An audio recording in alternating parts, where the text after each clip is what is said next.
February 5th, Living Sacrifice. Therefore, I urge you, brothers and sisters, in view of God's mercy, to offer your bodies as a living sacrifice, holy and pleasing to God.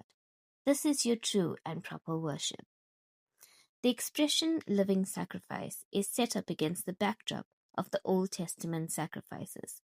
While the Old Testament worshipper offered an animal, the New Testament worshipper is to offer himself or herself. Just as the people of Israel presented their animal sacrifices to the priests, we are to hand over our bodies to God. Out of celebration for what God has done for us through his Son, Jesus Christ, we are to give ourselves to him. When Paul uses the term body, he is implying the whole person, or the physical means whereby the whole person is expressed.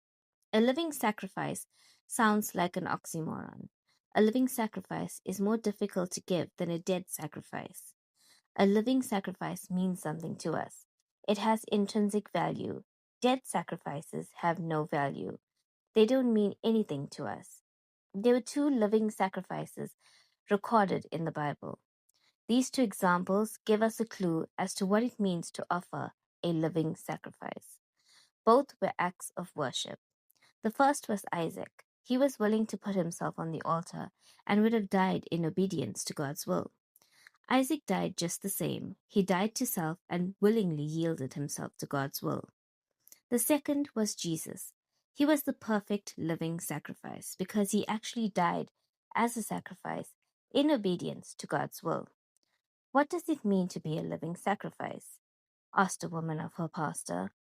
Holding out a blank sheet of paper, the pastor replied, "It is to sign your name at the bottom of this blank sheet and let God fill it in as he wills." Lord Jesus, we offer our lives as a living sacrifice to you.